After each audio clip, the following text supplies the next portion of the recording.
quilting friends. Happy Feature Friday, everybody. Thank you for joining me here in my quilting studio. I hope y'all have had a great week and are looking forward to something fun this weekend. I am currently working on a Halloween themed quilt, and I'm working on filling in some of my large focus blocks with smaller patterns in each of the elements of the block. And I thought I would bring you all along with me while we do this together to show you how I use the modify feature to save myself just a little bit of time and fill in my blocks a little bit quicker. The modify feature is going to allow you to take a pattern layout block with a pattern in it and move its location so you don't constantly have to load patterns and resize them. It will move the location of your pattern layout block to a different space on your quilt top and transfer the pattern that you have resized or rotated or whatever you've done to it along with it. So it does save you a little bit of time. I'm going to turn you guys around so you can see my robotics screen and you'll see what we're talking about. So here I have my little spider web in a square, and that is representing these little squares in my quilt block. So I have stitched 2 of them and I need to do the third one. And what I do is I set the first block the way I want it. I load my design. I do all of my editing to get my design to fit in the block, whatever I need to do. And then to go to the next block and any subsequent blocks that are going to look exactly the same, I use my modify button so that I don't have to keep loading the pattern and resizing or doing whatever to it to make it look just right. So I'm going to show you how I do that. So we're going to be filling in this block right here. So I've got a spider web, and we're going to be putting a spider web in this block. So this is what I just stitched out. We are going to go to layout here on the left-hand side of our display. You can still see the spider web, and we are going to use the little wrench button that's here. That is your modifier quilt area button. And when you hit that, it's going to give you directions just like you get directions for setting a new pattern layout box, but it's actually moving the location of the last stitched out pattern to a new place for you. So we're going to set the first point in our pattern box, and we've got our pluses and our check mark over here. So I last stitched the block with the little kitty cat heads in it, and now I'm going to do the purple block underneath it. I'm going to do my same rotation. I start in my upper left hand corner, hit my plus sign, and then I move my way around the block. So I go to my bottom left corner and hit my plus sign. I go to my bottom right corner and hit my plus sign. And I go to my top right corner. And when I hit my check mark, you can see what happens on the display. It gets my box into place and automatically transfers the design over in the size that I needed it to be for my previous block. Now there's always a little tweaking that you may need to do, so I'm going to just jump up to edit here on the left hand side of my display and kind of look at it and make sure all of the, I don't know if you can see them, I'll get really close. There's the little dotted line that's around my pattern. Make sure that's inside my orange pattern layout box area. And everything's inside so I won't bleed into the next box with my design. I always want to make sure my design stays within its quilt square. So all of that looks good. So we can go ahead and hit our home button on the top left-hand side of our display. And I have my needle highlighted, so we're going to stitch out. I can hit my green go button, double check that my needle is not in my fabric. I can hit my check mark, and we will get going with our stitching. My machine's moving into place. It went to the start point of my design. It's asking me to do a single stitch. So I'm going to do that with my up and down button on my handlebar. I'll hit the check mark on the display. I can move my machine out of the way a little bit and pull up my bobbin thread and grab that little tail there. Ooh, it's tough for some reason. There we go. I can hit the check mark on my display, My Butler robot's going to move my machine back into place where my start point is. I need to cycle my needle, and I cycle my needle about 3 times. That's what I like to do for a locking stitch. If you are someone who likes to bury your threads, you would obviously want to skip this and keep those tails nice and long for yourself so you can bury them in your quilt top. I'm going to hit my check mark, and it says turn the stitching on your long arm and then press OK. So my stitching is here on my right handlebar, and I hit OK on my display. And there it goes. So using that modify button just saved me a little bit of work. It took that design and just moved it to my new location after I set my location points, and my size came through just right. I didn't have to do any work on it. Sometimes you might need to do a little work if your squares are getting a little wibbly wobbly from all of your quilting, but generally it transfers over really well and you don't have to do a whole lot of work on it. So we're gonna let this one stitch out, and then I am gonna bring you back for another square. So you guys just hold on and we'll be with you soon. All right, so we have our third spider web all stitched out. So we've got 1, 2, 3 down the middle. Now over in the block to the left and the right of my center, I am doing Black Widow spiders, and I can show you on my other block here. See, I've got little spiders here. So I've already stitched these out on the 2 other blocks on my quilt. I'm just trying to finish up my third one. So let's go ahead and get a spider in here. Now, since I've already stitched 1 spider out today and I haven't turned my machine off since, I probably have my spider stored down in here in one of my pattern layout boxes that I've used before.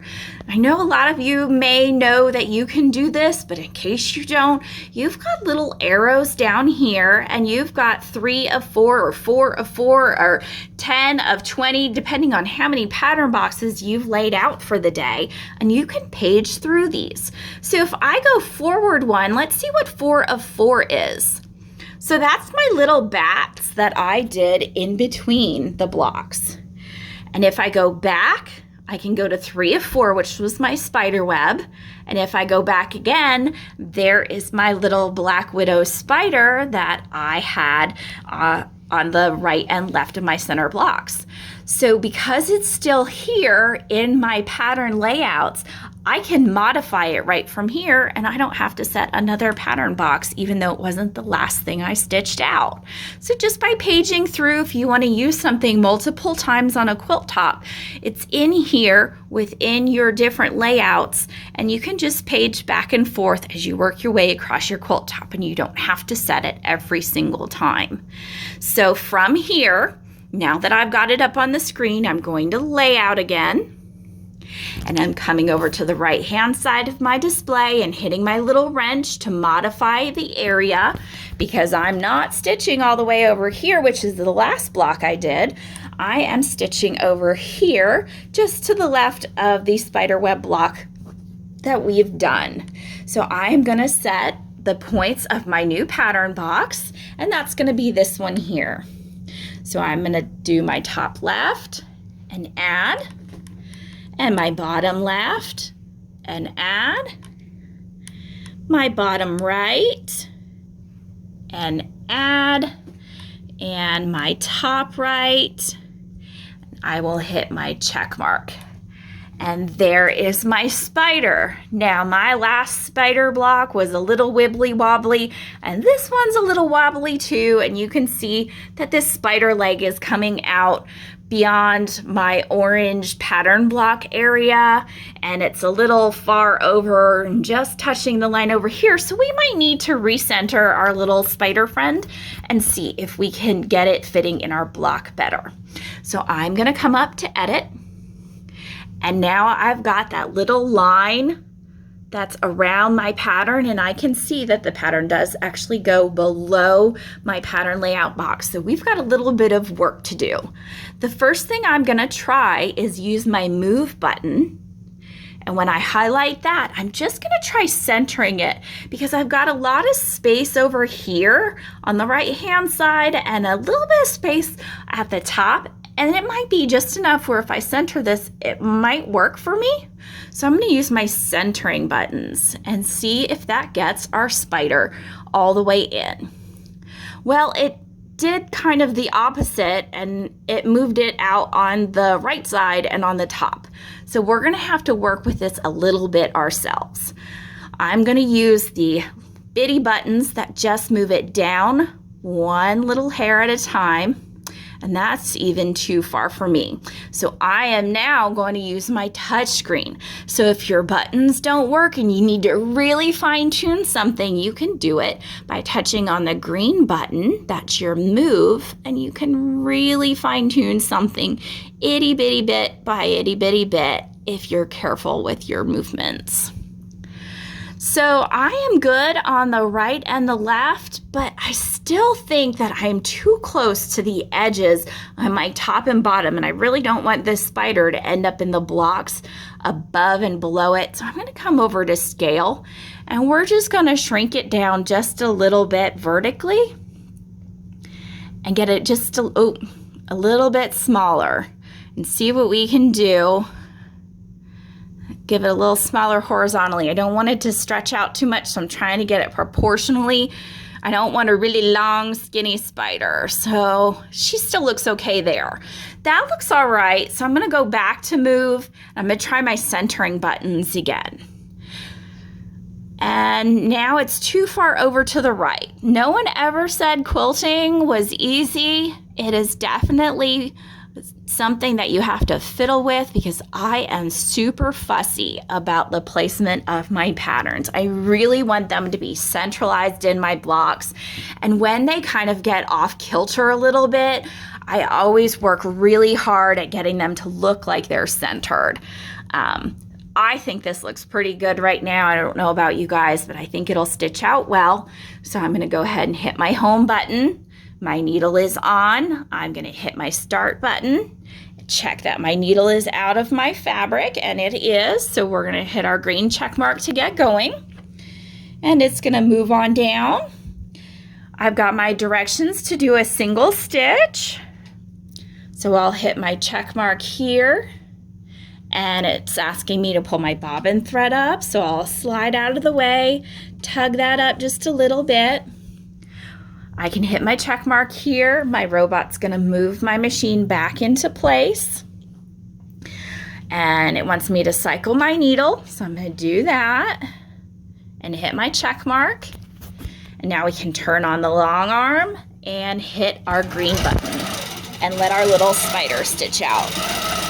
So a lot of times your modify button is gonna be a great way to use a shortcut and really fill in your designs that are the same across your quilt. As long as it's in the same size block and it's the same design, you just want to repeat it over and over again.